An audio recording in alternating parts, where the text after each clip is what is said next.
జీవి నీవు కౌరయ్యా అందుకో జోహార్లు కౌరయ్యా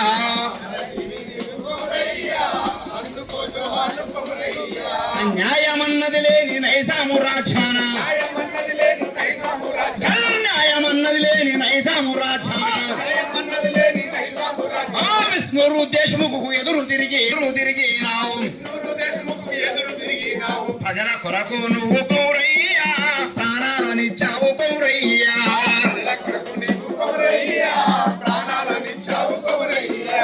ప్రజల కొరకు నువ్వు కౌరయ్యా ప్రాణాలనిచ్చావు కౌరయ్యా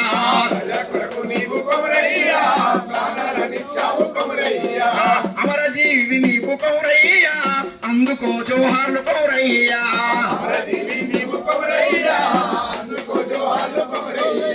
విశ్వ రాక్షసుడైన విష్ణురు దేశముకు విశ్వ రాక్షసుడైన విష్ణురు దేశముకు పాలించుచున్నయా పల్లెకడ వెండిలో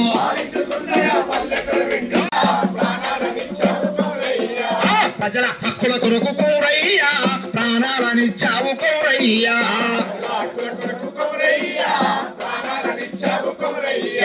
అమర జీవి నీవు కౌరయ్యా అందుకో జోహార్లు కౌరయ్యా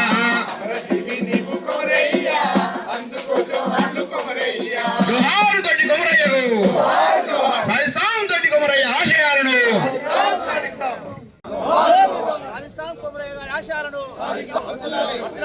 పోరాటాలు రైతాంగ పోరాటాలు కార్మిక దర్శక పోరాటాలు జోహార్ తోటి కొమరయ్య ఎర్ర జెండా. ఈరోజు తెలంగాణ రైతాంగ సాయుధ పోరాట అమరుడు కామ్రేడ్ దొడ్డి కొమరయ్య గారి 80వ వర్ధంతి సభ సిపిఎం తెలంగాణ రాష్ట్ర కమిటీ ఆధ్వర్యంలో పెద్ద ఎత్తున రాష్ట్ర వ్యాప్తంగా నిర్వహించడం జరుగుతుంది. అందులో భాగంగా జనగామ జిల్లా కమిటీ ఆధ్వర్యంలో జనగామ జిల్లా వ్యాప్తంగా కూడా దొడ్డి కొమరయ్య గారి కార్యక్రమాలు పెద్ద ఎత్తున నిర్వహించడం జరుగుతుంది. సోదరులారా, ఈ సందర్భంగా దొడ్డి కొమరయ్య గారికి సిపిఎం నుంచి నివాళులు అర్పిస్తూ ఈరోజు సిపిఎం జనగామ జిల్లా కమిటీ ఆధ్వర్యంలో మరి గ్రామాన్ని కార్యక్రమాలు నిర్వహించడం జరుగుతుంది. ఆ రోజు 80 సంవత్సరాల క్రితం ఈ ప్రాంతంలో మరి నైజాం రజాకారులు, దోపిడీదారులు, జాగీర్దారులు చేసినటువంటి పీడన, దోపిడీ, అంటరాంతనానికి వ్యతిరేకంగా పెద్ద ఎత్తున కమ్యూనిస్ట్ పార్టీ నాయకత్వాన ఉద్యమాలు, పోరాటాలు జరిగినాయి. ఆ పోరాటం ఫలితంగా తెలంగాణలో మరి ఇక్కడ ఉన్నటువంటి అణచివేత వ్యతిరేకంగా జరిగే పోరాటం పెద్ద ఎత్తున ప్రజలు తిరుగుబాటు చేశారు. ఆ పోరాటంలో మరి దొడ్డి కొమరయ్య తొలి అమరుడైనటువంటి పరిస్థితి అందరికీ తెలుసు. ఆ దొడ్డి కొమరయ్య అమరుడైన తర్వాతనే తెలంగాణ వ్యాప్తంగా అగ్నిజ్వాల రగిలినట్టుగా మరి ప్రజలు పెద్ద ఎత్తున నైజాం ప్రభుత్వం మీద తిరుగుబాటు చేశారు. ఈ ప్రాంతం నుంచి నైజాం రజాకారులను తరిమికొట్టి మరి భూములు స్వాధీనం చేసుకొని ప్రజలకు స్వేచ్ఛా స్వాతంత్రం కల్పించిన దానిలో ఎర్ర జెండా ఉన్నది, ఎర్ర జెండా నాయకత్వం ఉంది, అమరుల త్యాగాలు ఉన్నాయి. మరి ఆ రోజు సాధించుకున్న 10 లక్షల ఎకరాల భూములు ఈరోజు కేంద్రంలో అధికారంలో బీజేపీ ప్రభుత్వం మరి ప్రాజెక్టుల పేరుతో పేదల భూములు, రైతుల భూములు గుంజుకొని ఈ దేశాన్ని దోచుకుంటున్నటువంటి అంబానీ ఆదానికి అప్పచెప్తే ఈరోజు దేశ సంపద కార్పొరేట్ శక్తులకు అప్పచెప్పే దుర్మార్గమైన చర్య ఒడిగడుతుంది. అదే సందర్భంగా సాధించుకున్నటువంటి స్వేచ్ఛ స్వాతంత్రం ఏదైతుందో బీజేపీ దాన్ని అణచివేసి ఈరోజు దేశవ్యాప్తంగా కార్యక్రమాలు నిర్వహించిన పరిస్థితి ఉంది. ప్రతిపక్షాలను అణచివేసేటువంటి కార్యక్రమం ముఖ్యంగా ఈ దేశంలో కమ్యూనిస్ట్ పార్టీలు ఉండే దుర్మార్గమైన చర్య ఈరోజు కేంద్ర ప్రభుత్వం అనుసరిస్తుంది. అందుకోసమే బీజేపీ వాళ్ళకి ఒకటే చెప్పదలుచుకున్నాం, ఈ దేశంలో దోపిడి ఉన్నంత కాలం ఎర్ర జెండా ఉంటుంది, పేదలు ఉన్నంత కాలం ఎర్ర జెండా ఉంటుంది. ఈ దేశంలో సోషలిస్టు అసమానతలు లేని సమాజం వచ్చేంత వరకు ఎర్ర జెండా ముందుకు పోతున్న సందర్భంగా దొడ్డి కొమరయ్య గారి వర్ధంతి సభ సందర్భంగా చెప్పదలుచుకున్నాం. దేశంలో ఈరోజు కేంద్రంలో అధికారంలో బీజేపీ ప్రభుత్వం ఈరోజు మరి కార్మిక హక్కులను కాలరాస్తూ 4 లేబర్ కోడ్లు తీసుకొచ్చింది. దేశ ప్రజలు సాధించుకునే ఉపాధి హామీ చట్టం ఈరోజు దాని పేరు మార్చి యూబీజీ రామ్జీగా మార్చి నిధులు తగ్గించి మరి ప్రజలకు పని లేకుండా చేసే దుర్మార్గమైన చర్యలకు ఒడిగట్టింది. దేశంలో దళితులు, గిరిజనులు, ఆదివాసులు అనేక సమస్యలు ఎదుర్కొంటారు. ముఖ్యంగా రైతాంగాన్ని ఇవ్వాల్సినటువంటి గిట్టుబాటు ధర ఇవ్వకుండా రైతాంగాన్ని ఈరోజు బదారున వేస్తున్న పరిస్థితి ఉంది. ఈ దేశంలో నిరుద్యోగ సమస్య పెద్ద ఎత్తున పెరిగిపోతుంది, ధరలు పెరిగిపోతున్నాయి, రైతులకు ఇస్తున్న సబ్సిడీలన్నీ కూడా తగ్గిస్తున్న పరిస్థితి ఉంది.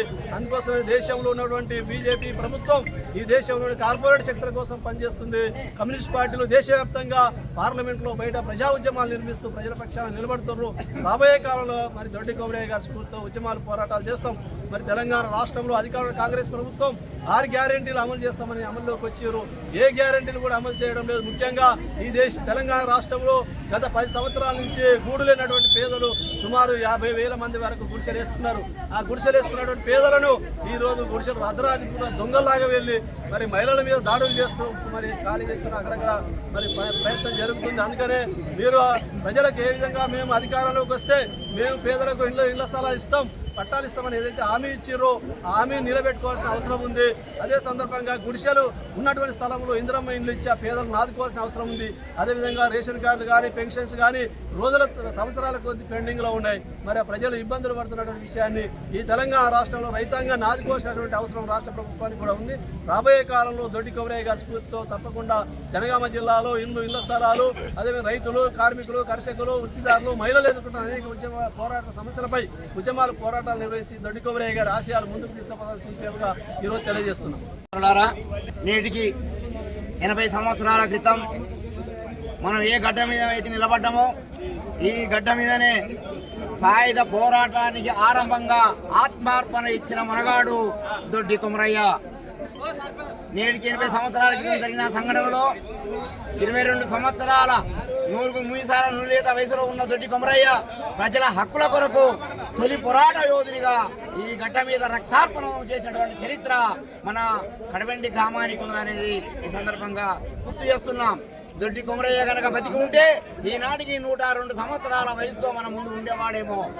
అయితే ఆనాడు 80 సంవత్సరాల కిందట నల్ల నరసింహులను, ఎర్రంరెడ్డి మోహన్ రెడ్డిని చంపడానికి విష్ణు రామచంద్రారెడ్డి మామ కోడూరు దొర గడ్డం నరసింహారెడ్డి ఆనాడు మిస్కిన్ అలీ నాయకత్వంలో గుండాలు వచ్చి నల్ల నరసింహులను, ఎర్రంరెడ్డి మోహన్ రెడ్డిని చంపడానికి వచ్చి ఇక్కడ ఉన్న జానమ్మ దొరసాని గడిలో దాక్కున్న విషయం చెప్తున్నాం. అక్కడ ఉన్న గుండాలు వారి ఇల్లు, ఇక్కడ కూడా ఒక ఇల్లు ఉండే, ఈ ఇంటిలో ఉన్న గుండాలు ఊరేగింపుగా వస్తుంటే ఈ ఎదురుగా ఉన్న ఇంటిలో నుండి కాల్పులు జరపడంతో దొడ్డి కొమరయ్య మురిగింది ఈ గడ్డ మీదనే. జానమ్మ దొరసాన్ని వ్యతిరేకిస్తూ ఎదురుగా బలంతో శక్తివంతులైన సంఘం అండతోటి ఈ దొడ్డి కొమరయ్య విగ్రహం ఎక్కడైతే ఉన్నదో ఇక్కడనే సంఘం ఆఫీసు గుడిసె వేసి కార్యాలయాన్ని మొట్టమొదటిగా తెలంగాణలోనే తొలి ఆంధ్ర మహాసభ కార్యాలయాన్ని గ్రామ స్థాయిలో ఆరంభించిన చరిత్ర కూడా దొడ్డి కొమరయ్య విగ్రహ స్థలంలోనే ఆనాడు ఆరంభించిన అనేది కూడా చరిత్ర చెప్పిన సత్యం. అయితే దొడ్డి కొమరయ్య ఏ దోపిడికై వ్యతిరేకంగా పరాణాలు ఇచ్చిండో ఆ దోపిడీ అనేక రూపాలు మార్చుకుంటూ పోతూ ఉంటే ఎర్ర జెండా అనేక రూపాలలో పోరాటం చేస్తూ ఆ ఎర్ర జెండా యొక్క గొప్పతనాన్ని నిలబెడుతూ వస్తుందనేది ఈ సందర్భంగా గుర్తు చేస్తున్నాం. ఎర్ర జెండాలు ఎక్కడ ఉన్నాయని చెప్పే వాళ్లకు ఇంతకుముందే మా జిల్లా నాయకులకు సమాధానం చెప్పిండు. ఎక్కడ దోపిడీ ఉంటే అక్కడ ఎర్ర జెండా ఉంటది, దోపిడీ ఉన్నంత కాలం ఎర్ర జెండా ఉంటది అనేది సత్యం అని ఈ సందర్భంగా గుర్తు చేస్తున్నాం.